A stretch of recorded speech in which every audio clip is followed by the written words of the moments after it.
Who do you think killed JonBenét Ramsey? That was terrifying. Kids can be scary in things. And she looks like JonBenét Ramsey as well, which was just so terrifying. But no, the paedophile, the fake paedophile was absolutely... I don't know. I think it was Creepy Santa. Professional Santa who was like, do you know why Santas wear white gloves? Yeah. Hey guys, welcome to episode 65 of the Flixwatcher podcast. I'm joined by Saru. Hello. And Hannah. Hello. And these guys are from the RedHanded podcast. And as always, we've got Helen. Hello. And we're talking about casting JonBenét. This episode of Flixwatcher Pod is brought to you by the Tray headphone from Studio. It's a combination of high polished metal and matte surfaces embodying the vision of Scandinavian design. You can get 15% off any order if you use the code flixwatcher.com. Visit their website, studio.com. As always, guys, we have all the show notes online at flixwatcher.tv for all the episodes, so please come and visit us there. Of course, join us on Twitter at FlixWatcherPod, and please come to iTunes, rate us, and subscribe. All films featured in the podcast were available to stream on Netflix UK at the time of recording, and please be aware there will be spoilers and some language that may offend. Hello and welcome to Flixwatcher Podcast. Today our guests are Hannah and Saru. If you would like to tell our listeners about the podcast that you do together, please. Sure. So we co-host and co-produce, I suppose, co-create RedHanded, which is our weekly true crime podcast. And you're Hannah. I am Hannah, yeah. And we do a new case every week. Sometimes we do two-parters, and we're just united by our love of true crime. So we came together to do a weekly show. And that's why I've chosen Casting JonBenét Ramsey. Sure. How, when you say united by your love of true crime, was it like a forum and you're just like, hey, I need a true crime person? No, it's... much more intimate than that. I had a Thanksgiving party at my house. Hold on, you don't sound American.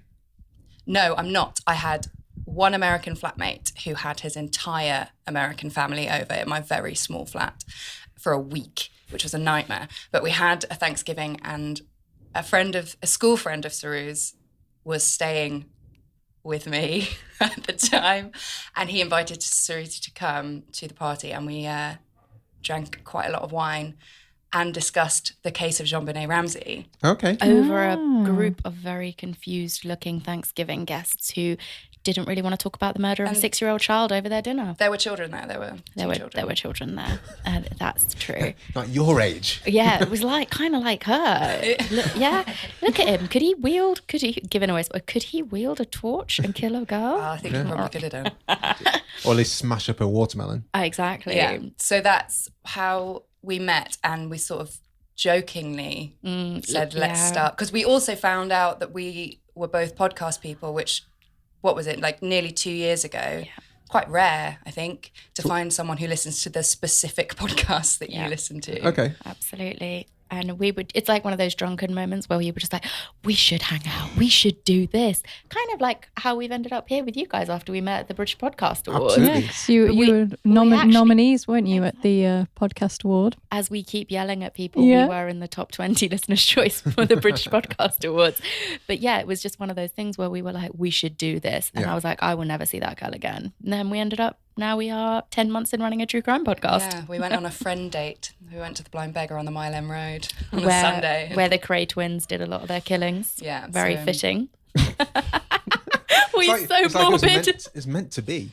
Absolutely. I've listened to a fair few of your shows, and what always strikes me is the amount of research you guys do. Yeah. How do you do it? Because I mean, listening to the Fred and Rose West one, for example, I knew a bit about the story, but apart from Wikipedia, which some of the stuff on Wikipedia you didn't talk about because it's a horrific set of circumstances and crimes anyway. But you went into a lot of detail, and it seems like you've watched documentaries and film clips and this, that, and the other. So what do you guys tend to do for your research? It depends on the case. So some cases like Fred and Rose West, there are a plethora of documentaries and movies and just so much information that, in fact, when you do look at something like Wikipedia, there's lots on there, but some of it's just not true. Sure. And in true crime, so many people know their stuff. And also you're doing a disservice to the victims and to the crimes if you're not thoroughly fact checking every single thing that you say. So we take it really, really seriously. And you have to, I need to see the same fact in multiple places and know that that is a credible place before I would even put it into the show. But yeah, you build a backbone structure, you work out the order, and then you just pad it out and then try write a script that makes some sense. Yeah, exactly. I think we've got quite good now. Yeah. If we can turn it around in a day if we have to. Yeah. I would prefer not to. I prefer to spend a weekend. Yeah. Yeah. Or like, a good few days. But it is out there. Yeah. So I think you've just got to be looking in the right places, I think, and spending the time. Definitely. I think that's why you've got to genuinely, if you're going to start podcasting, anyone who wants to, like you guys know, you've got to be really passionate about what you're doing it on. Otherwise, this is such a time-consuming side gig to be doing. Like, sure, it's cheap. Anybody could do it, but your time is going to cost you. Your time's not cheap. Time's not cheap. And you've got to do it about something you care about. So that's why it's still going. 50 episodes this week, actually. Oh, fantastic. Congratulations. Today. This very day. It is. As we record. Yeah. Yes. So you guys talked, you united on the case of JonBenét Ramsey, and Hannah, you've brought us the Casting JonBenét, the film. Can you tell us a brief synopsis of the film? Well, tell us why you brought it to us and give us a brief synopsis. I think I chose it because it is our origin story, I suppose. I think we even discussed this. I think this film was the starting point of our drunken ramblings on Thanksgiving. And I think what's quite funny not funny, funny, peculiar in the true crime community is you have cases like JonBenét Ramsey and like Madeleine McCann that have a cultish almost following. Right. Because they're mysteries and no one really knows who did it. And we do get some feedback sometimes from people who are like, oh, I like it when you catch them. I don't like it when you don't know. But actually, the mystery ones, the ones that no one really knows what happened, are the ones that get these enormous followings. So it's a key. Any true crime person has an opinion on JonBenét Ramsey and has an opinion on who did it. And if you find yourselves at true crimey type things, as we do sometimes, everyone's got something to say. So I think that's why it was a really interesting topic for a film. And I chose it because it doesn't really matter, I don't think, whether you know the ins and outs of the case when you watch this film. It's a film about people and their reaction to something that happened in their town. And that's what I think is really great. And it really captures that quite uncomfortable feeling of... So what it is people from Boulder, Colorado, where JonBenét was murdered, and they're auditioning to play the characters of JonBenét, her mum, her dad, and her brother, and a couple of other people, like a professional Santa. And it's their cold reads of the script, doing their screen tests. What I don't know is whether they had informed consent of whether they knew that their screen tests were going to make it into the final cut rather than... I don't think any of those people would care. They were like, get me on TV as soon as you possibly can. That's exactly it. And that's why it's so wonderful, because it's just people talking about something that's happened and they all have an opinion on it and they want to be cast in something. Yeah. So they're talking about it so passionately. And it captures that really uncomfortable feeling of like, what am I watching? But you also don't really care. And I think that's key to true crime, is if you can capture that uncomfortable feeling of, I don't know what this is, but I don't want to look away, you're onto something. And I think that's why this is such a good one. I really loved how, I really like true crime documentaries and for me, I love the longer form ones like The Jinx. And recently, you guys, we talked about this at the British Podcast Awards, the Evil Genius. Things like that, but they're kind of almost straightforward. This is what happened, or the Jinx kind of plays it kind of differently, but they tend to involve heavily the people that are involved in the case. This, you see flashes, images of the people who are involved, but they're all portrayed by wannabe lookalikes of the people involved, and they're explaining the case in their audition pieces. Yeah, and that's such a fantastic way to kind of show it, because I didn't know anything about this, but through hearing why they wanted to play JonBenét, why they wanted to play the mum, why they wanted to play the dad, the professional Santa, you understood the case, and I thought that was fantastic. And it's for everyone. It's for people who know every in and out of the case, and people who don't know anything. And it's asking them to think what their motivations were. Each sort of character in the story, which is what we do on the show constantly, is try and think what would make someone do this. And it's an hour and a half of just exactly that from every angle. That's true. I think I'm going to be a bit more of a cynical Susie about this film for a sec. There's a change. Oh God.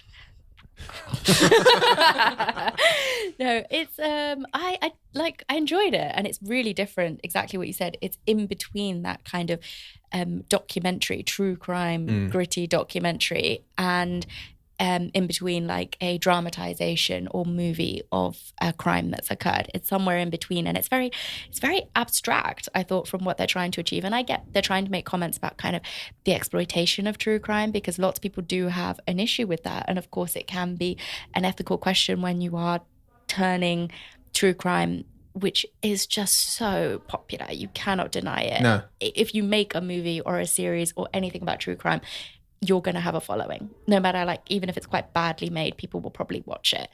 And there is that obsession, true crime podcasting. I mean, how many are there?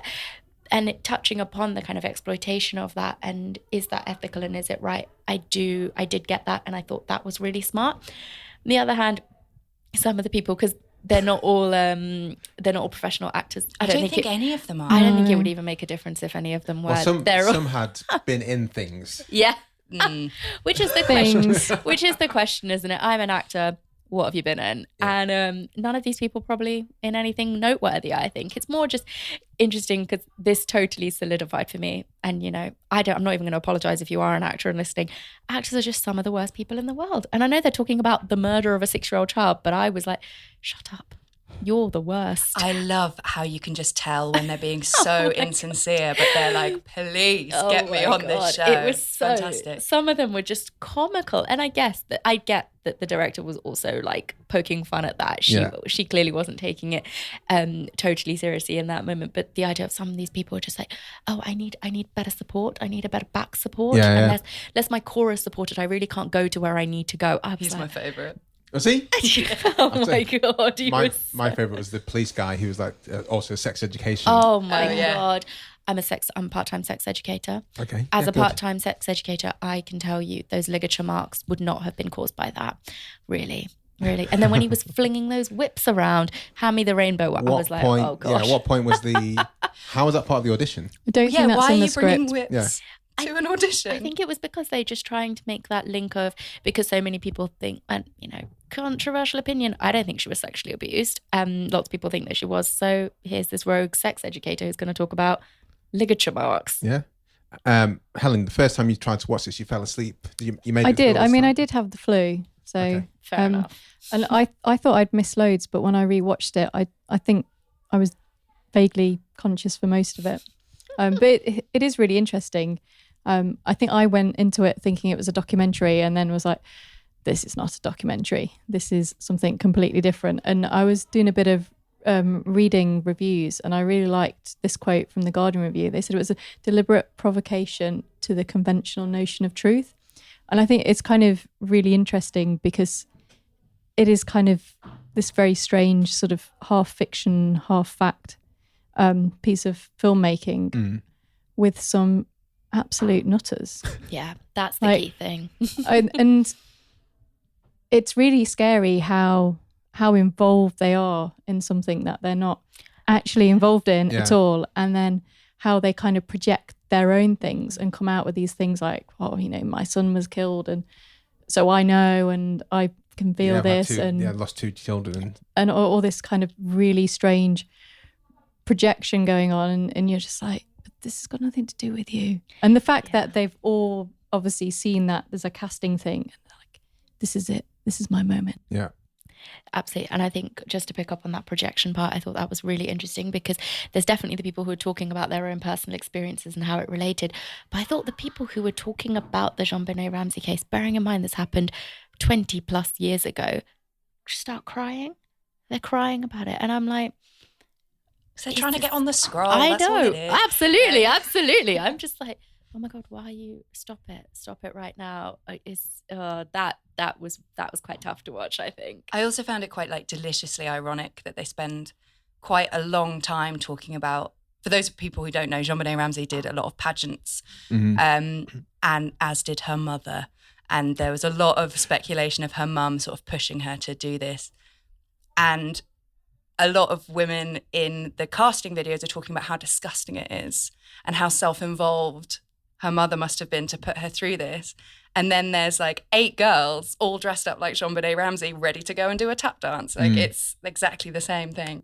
Yeah, the treatment of kind of like women in general, by women as well, was quite enlightening. The fact that approaching one's 40th birthday was considered a motive for murdering your own child, that the stress of turning 40 absolutely would cause you to do that. So you guys obviously look into the motives and people's histories. Fred and Rose West had perhaps one of the darkest. But approaching 40, has that ever been a motive? Yeah, has that been a reason? I mean, I wouldn't say without some severely obvious underlying mental health problems before that. Yeah. But no, I think we know the case quite well, and I just think... And generally, women don't murder violently. They usually poison people. It's usually for money or revenge. It's very, very rare for a woman to murder a child violently. So you've discounted the mother. Yeah. If they're killing kids, they're Off killing the list. babies. They're not killing... That's true. They're not killing 6-year-old kids and then like leaving them in the basement. That's not... And then, and it's not...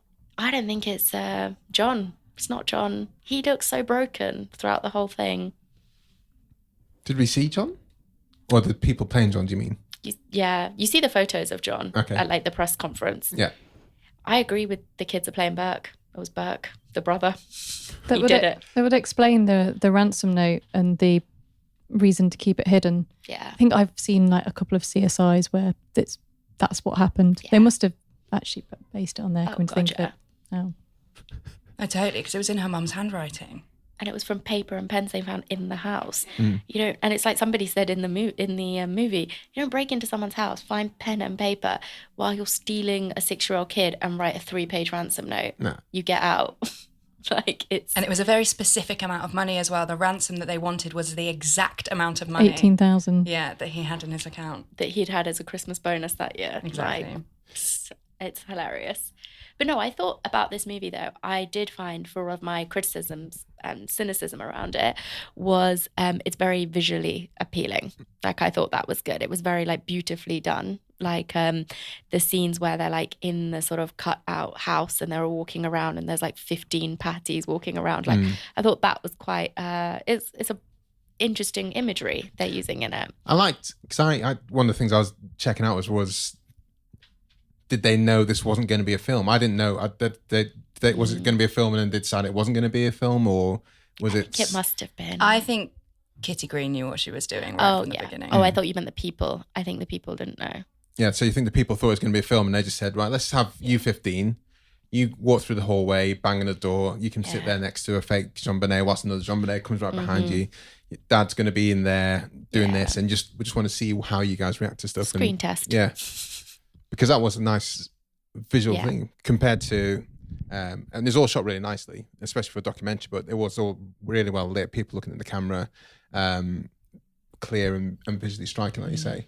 I love it's quite near the beginning where one of the mums, they're all wearing a red jumper and one of them was like, well, for me, it's the pearls, so that's why I've worn them. And these earrings. Her desperately trying to stand out from the crowd, and I just love it. Absolutely. We didn't see anyone without the red top in the montage, in the amalgamation scene. That's a good point. She didn't make the cut. She didn't make the cut. She broke the imagery. You can't just have like 15 patties in red tops and like black capri pants and then one random one in a power blazer and pearls. It's just going to ruin the whole vibe. I should be there with her earring like, it's like this, but not like this. Yeah. I couldn't find one with a pearl in it. But no, I thought the JonBenéts were the creepiest though. They were just the 6-year-old girls. The girls lined up in this. All of them dressed up in like the pageantry, like Star Spangled Banner leotard with the big blonde hair, and it is creepy though, because we don't really have this over here, and it's there must be pockets of it. Oh yeah, if you'd have given me that outfit she wears at the end when I was 6, I would have worn the shit out of that. Yeah. I would have loved that. I think there's definitely a thing. It's less of an industry though. It's less like, oh, we want a daughter so we can dress her up and get her to win beauty pageants, which is what a lot of American girls Yeah, that's kind of true. have to deal with. We Whereas, don't really have anything No. similar. But there, I think when I was reading some of the reviews around this and people were making comments around that, they were saying it's not really a thing in the North. I think it's in the really? South, because Okay. Patty was from the South. She's like from Georgia or something. And I think that's why she was like, we're going to do this, even though we live in Colorado now. Where was Little Miss Sunshine set? I can't remember. It was quite sunny, so it could have been. Yeah, it could have been somewhere in the quite South. some big Yeah. wide open roads. You said the creepiest for you. Who said the creepiest was JonBenét? Yeah. Was it not clearly the potential paedophile who pretends to be Oh, the the paedophile? Santa or No. creepy Santa. I mean, no. No. The false confessor who Oh, yeah. says that he killed JonBenét and did that. He was creepy, but I was like, He was the best actor, I thought. I would have cast him. he was like genuinely went there. But no, the bit that like for sure he was creepy, but the bit that I can't get out is like the opening bit when one of the girls playing JonBenét just comes up and she's just like, "Who do you think killed JonBenét Ramsey?" That was terrifying. Kids can be scary in things. And she They looks can. like JonBenét Ramsey as well, which was just so terrifying. But no, the fake paedophile was absolutely. I don't know. I think it was Creepy Santa. Professional Santa who was like, Yeah. do you know why Santas wear white gloves? Yeah. It's good. He's So you protecting can see himself. where their hands are. Yeah. He's looking after And himself. when he said it, I was like, every picture of a Santa I see with a child now, I'm going to be looking for Looking those for white those Look for white the gloves. hands. Hand placement. It's all about the hand placement. Yeah. It's That just, was the bit for me. just self-preservation. I also I quite like. I mean, there's so many great quotes, but I like the guy who said that he often got mistaken for a young Chris Christopherson, Yes. He had a few Like, different yeah. people who he was. like a young version. He kind of Wasn't looked the he the one same. who was like, oh, I got in trouble when I was younger and like I went to prison and now I'm an actor? Yeah. Yeah. And there was a weird guy who does weddings. I didn't want him anywhere near any weddings. What do you mean? What did you do He at did weddings? something else for weddings. Was he the? I can't remember what he was. He might have been the creepy weirdo, but he also does something at weddings. Oh my I don't know what God. it was now. Why? But yeah, lots of oddballs given screen time. What are your favourite kind of crime documentaries that work well for you? Because I saw one on Fred and Rose West, The Moors Killers, and it was just like a run of the mill. This happened, and then this happened, and then this happened, and then it wasn't that engaging. So, what kind of documentaries do you like? My favourite true crime documentary of all time has to be The Jinx, which is an annoying one to bring up because you can't really say anything without giving the game away. Oh my God, yeah. But I think with very famous cases like the Moors murderers or like Fred and Rose West, I think if you're going to make a film about it, you need to be bringing something else to the table. And that's why The Jinx is so fantastic, because you're gripped by a story the entire way through until the final episode where the entire world explodes. I mean, my face. I wish I had a picture of my face during that final scene. Yeah, my friend and I watched it in 2 days. Crazy. I watched it in like a day. I was watching it on my honeymoon. That's commitment. You need to watch it. It's like a Okay. 4-part episode. There's It's 4 very episodes. good. It's only fantastic. 4. That's good. No, but it's like It blew me away. Blew me away when I watched it. And I would say I'm quite a true crime I'm a snob, yeah. Yeah, absolutely. Whether it's podcasts, whether it's movies, whether it's documentaries. Well, I I'm didn't such a make snob. it to the end of what was that? Making a murderer. No, I didn't I like got it. I bored. wasn't blown away by that one. I watched either. the first episode and I gave up. I haven't even Oh, watched okay, it. good. But no, for me, I think you're absolutely right. That is like Jinx is fantastic. It's in a league of its own. The other one that I genuinely really, really love is the CBS documentary on JonBenét Ramsey. Yeah. Oh, I've not seen that. Okay. It is fantastic because it is a mystery. Like, no one was ever charged with this. We don't have a definitive answer. But what I love in that documentary is they definitely bring something new to the table. The other documentaries out there on the JonBenét Ramsey case have a very clear agenda. They're pushing one thing or the other. In this, they get a group of like 8 of the best investigators in their own specific field together. Like if you were murdered, that's the team you'd want to investigate Sure. you. So they have a woman from Scotland Yard who's fantastic. They've got a guy who used to be a profiler at the BAU and the FBI. They have the best forensic analyst. They have the best forensic linguist there. This whole like A team they've put together and they go over the case. piece by piece, do every single thing, and they come up with what I think is the most plausible answer. And I love it because they're doing things like they go over the script for the ransom note that they found that we talk about in this, and they're just poring over it line by line, and he's like, well, this is why this was written by a woman, this is why this was written by this kind of person, no one would ever say this in a ransom note. And I'm like, I love you. It's fantastic. So I think one of my favorites, we talked about this briefly at the podcast awards, was the recent Stephen Lawrence one. As a story, like I knew, obviously I was aware of it, but I didn't know the ins and outs and what kind of change it's made in UK crime force, in UK crime, and how the police were working going forward from there. But also one of my favorites is I think it's like an 8-part documentary on O.J. Simpson, like American Made, which goes like into depth as to where he started from and all the other things that were going on at the same time, and how it tied in with the LA riots and other things happening. Definitely. And that being kind of the main reason why he escaped is because Rodney King was beaten. So everyone's like, well, no, fuck you. We're going to make sure this guy gets off free, even though he's clearly the guy that did it. So it's all those kind of things that pulled together into one kind of melange. And also the act of killing, which is kind of similar to this, but where it's the people who actually did the crimes who just got away scot-free, and then they were like, can you just act out how you strangled these people? And they go through the motions, and then at the end of it, one of the guys kind of breaks down after years, realizing that he's actually been, I think twat's a very light thing to say, but he's been a horrific person. This is our second true crime, isn't it? 'Cause we had the Amanda Knox Netflix one. That's a good documentary. That is a good documentary. It's a very strong one. I think the thing that sticks out for that and this is just how inept the police force are, and with evidence in general, and all of these kind of Stephen Lawrence high profile cases that evidence is destroyed, things aren't discovered, witnesses are not followed up, so many things are missed. You're just like, Jesus, what are you doing? Yeah, but that's something we look into quite extensively doing the show, and it's astonishing. Some of scary, isn't it? Yeah, it is really scary. Sadly, it's a very, very common base for a lot of cases that you'll find. That if they got there quickly and done the proper due diligence straight away, then they would have. Like Stephen Lawrence, a lot of people said it's these 4 guys, just go and check them out, and they didn't, and then it's all like one of them throwing stuff away.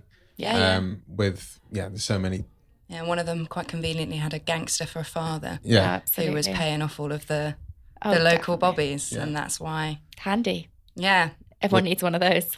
With O.J. Simpson case, like Kim Kardashian's dad just walked off with a bag that O.J. Simpson had like taken away with him to wherever he'd been. Absolutely. Yeah, just look over there. Bye, see you later. Yeah, never to be seen again. They washed the gloves they found, and then they told him to stop taking his arthritis medicine, so his hand swelled up. And they were just like, oh, look, the glove doesn't fit. The glove doesn't fit. You must acquit. Yeah.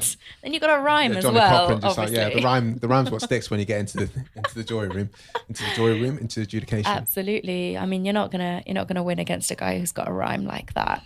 But I think that means like any rapper who's like on the stand can just do it yourself. Blast them apart. That's why they don't get put down for crimes. Yeah, famous people don't go to prison in LA, apart from Phil Spector. They've got raps. Yeah, finally. One. And Bill Cosby's he's not on the West Coast. So that's why he's getting put away. So this is J. Benedict Brown. He's one of the actors who played, who was auditioning for the role of JonBenét's dad. He very kindly got in touch with us, didn't he? He gave us a list of things, 14 ways casting JonBenét is controversial. And we'll ask him if we can post this somewhere, and we can link to it in the show notes. But one of the points he quotes is something we touched upon, and he says, were the actors aware of how they would appear by? And that was the question, and the answer is by virtue of appearing many moments of fairly intimate sharing are shown. Like Kitty spent hours with individuals and earned their trust, and this was a little psychoanalytic. As she was behind the camera, and we were talking direct to camera, but we couldn't see her face. And I think that's so. She's obviously, she knew what she was doing, but it doesn't say whether it's clear as to whether they knew there was not going to be a final film. I don't think they really cared. They just wanted to be on the camera talking about this. They felt that this case had such an effect on their lives that they had to be part of keeping the history going. But if you go for an audition, you don't know if you're going to be shown on the thing, do you? you don't think the audition is going to be shown to places. So is that motive enough? You do have to sign a thing that say you're happy for them to show it to whoever they need to. Yeah. And I think there's no one more desperate than an actor. So an actor will sign anything away. They'd just be like, get me on screen. Fair enough. You need to know. You need to mingle with more actors. I know some actors, but at the same time, I don't know. It's an odd thing to sign away without. And also, you don't know how many people weren't. How many just people were auditioned and then we didn't see anything of them in the final cut and stuff like that. Maybe they were a bit too normal. Yeah. Or good. I think there was a vetting process, definitely. Yeah. For the craziest. Because there were only 2 of those paedophile people. And I just think about that. Some of them were just too legit. They were like, too legit. Get out. But also, it takes a special kind of person to play that role, doesn't it? Desperate. Have you seen Hard Candy? Yes. Yeah. Because that Patrick Wilson in that, you kind of think. I love Patrick Wilson. That's a dark role to play, dude. It was good for him though, because I think he's so like clean cut and gave everything him an else edge, that didn't he it? does. Yeah, it did. It gave him an edge. Made me like him more. That's really fucked up, isn't it?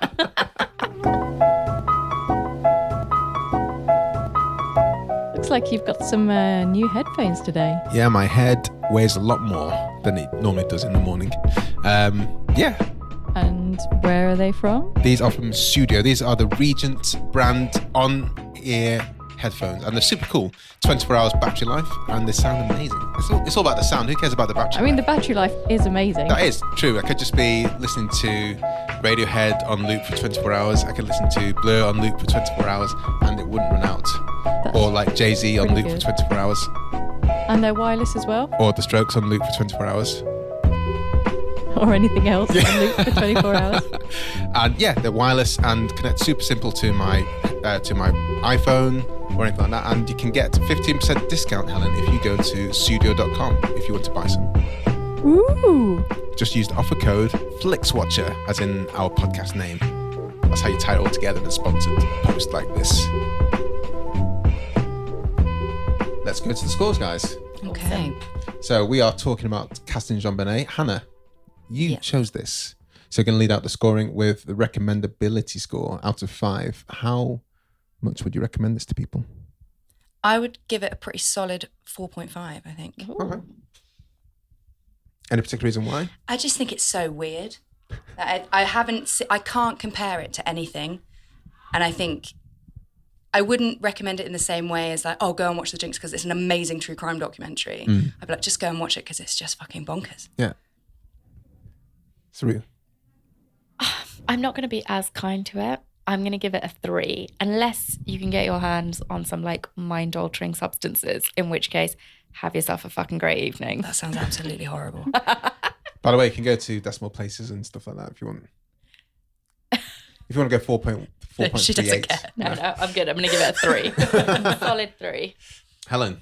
I'm going to give it a 4. I think it's a really interesting approach to this particular story. I kind of think you do need to know a little bit about the case to go with, because it doesn't really offer anything that you'd kind of expect a documentary to do, and it doesn't really offer any kind of explanation. It is more just these kind of oddballs having a go at playing the characters and kind of projecting and saying they think it's going to happen like this. So it's not going to shed any new light on anything like that. So I don't know, you have to approach it in a certain way. But I still thought it was really interesting, and the way it is shot is some of the bits, especially at the end where, you know, the girls are dressed up, and the end montage is a really interesting sort of sequence. So yeah, 4.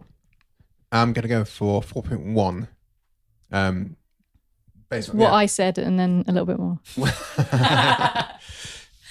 What you said, but not just. I don't think it was unique for this style of story. This story particularly, I think it's unique completely. I don't think I've not seen a film that plays out like this at all, or what method of storytelling that's played out like this. Apart from when you have like talking heads that then lead into the acting bit, but to have it all played out like this was really interesting. And alluding to my engagement score, I was kind of really fighting not to go on IMDb and go onto other things because I really liked the way it was kind of unpeeling in different ways, and the pieces were kind of slotting together and things like that. So I did enjoy it.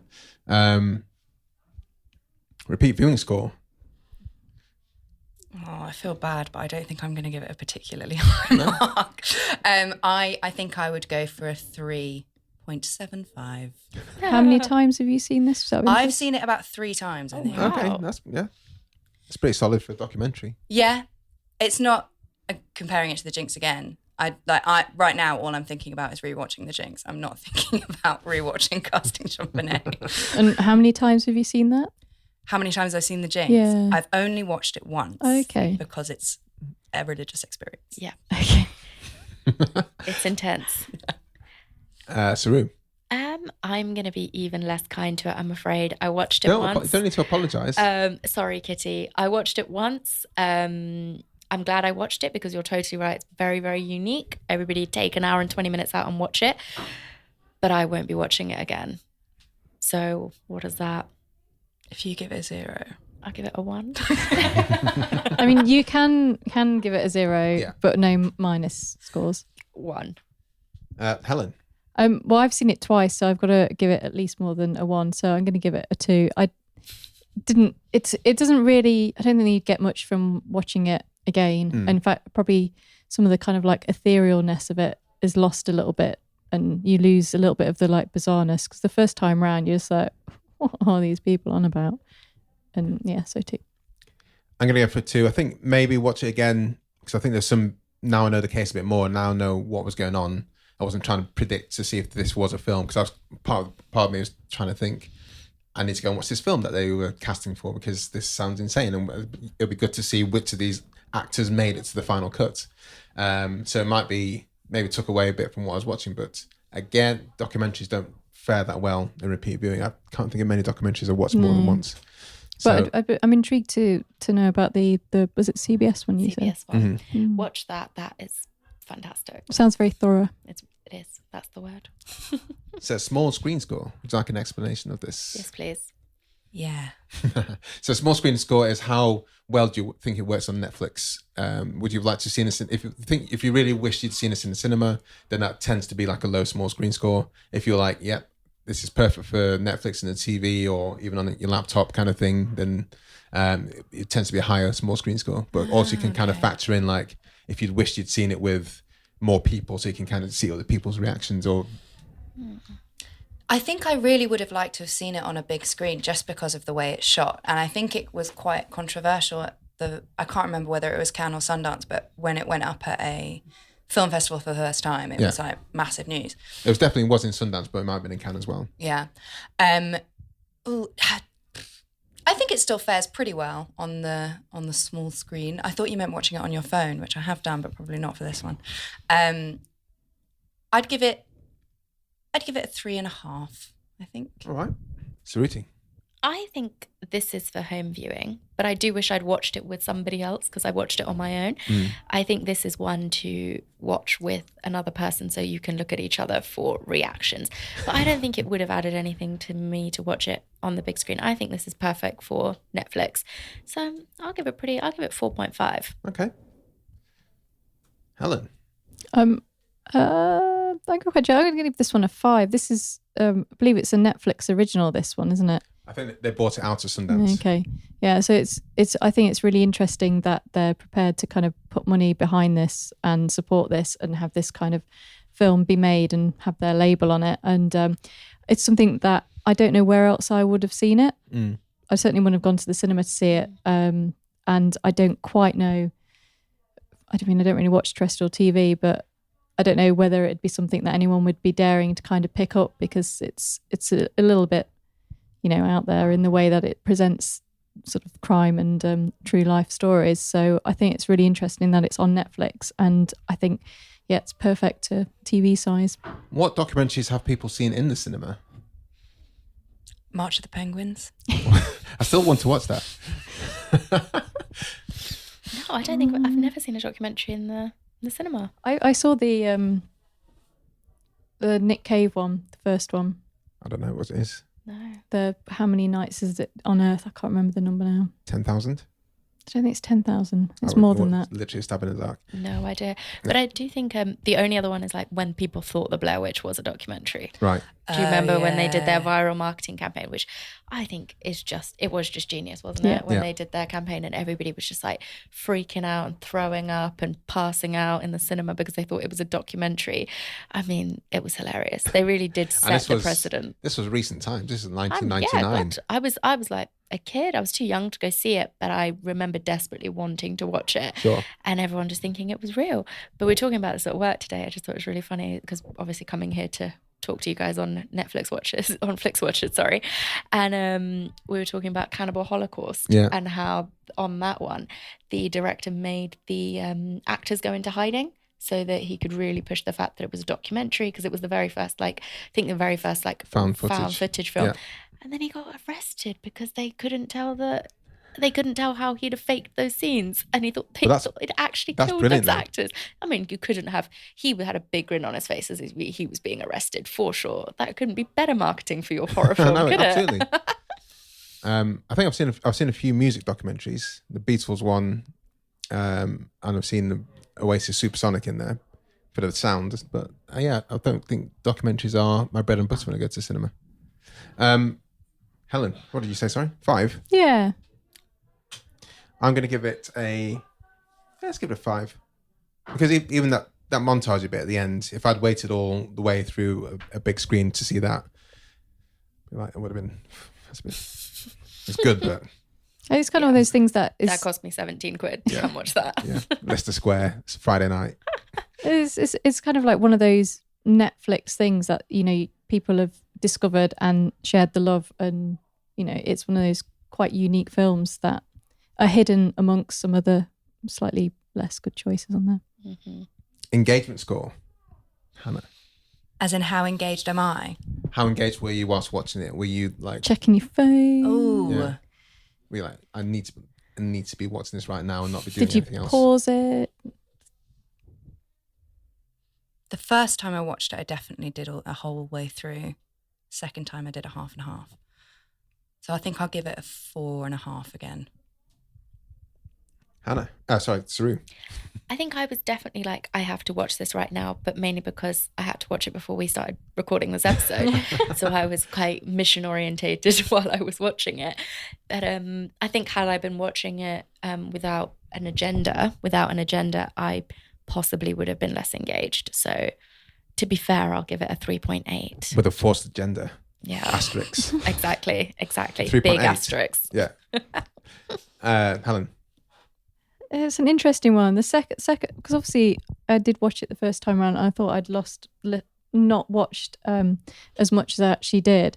It's kind of strange because you don't really need to be that engaged in it at all, because not really much kind of happens. And if you already know the story, you know what's going to happen.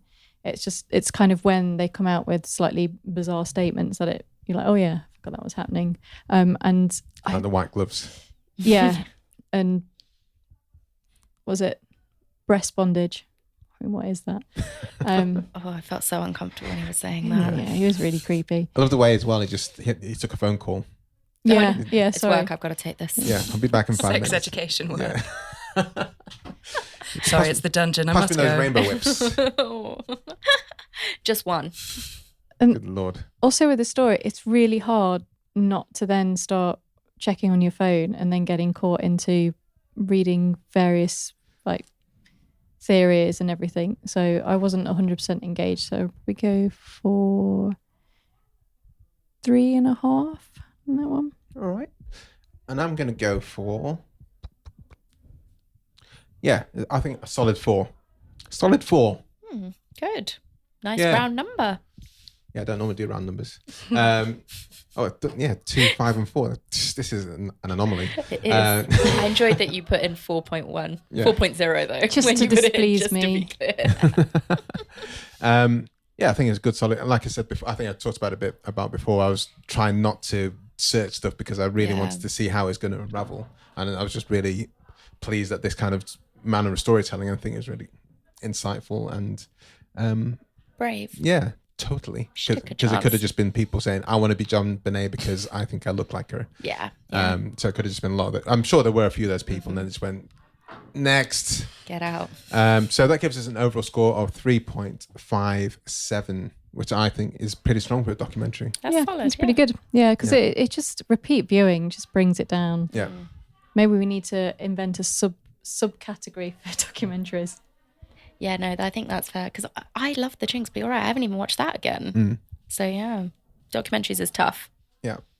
Okay. Well, guys, do you want to sign off? Let us know where we can find you online, where your podcast is, all that good stuff. Sure. So we are RedHanded. Our Twitter handle is RedHanded the Pod, and that's the same on Instagram. And you can find us on Acast, Apple Podcasts, or wherever you find your podcasts. And also you have a fairly active Facebook group. We do have a Facebook discussion group as well. You just search RedHanded on Facebook and the tops of our heads pop up. Absolutely. We'll see you there. Like it's been sliced off like an egg. Yeah. Okay. Cheers, guys. Bye. Thank you. Bye. Bye. Cheers, guys. You were just listening to the latest episode of Flixwatcher podcast. Thank you to Brendan Russell for his sublime editing skills, Mighty People for the tunes you can hear right now. Please do come to iTunes and find us, like, subscribe, share with your friends. Find us on Twitter at FlixWatcherPod and our website, flixwatcher.tv.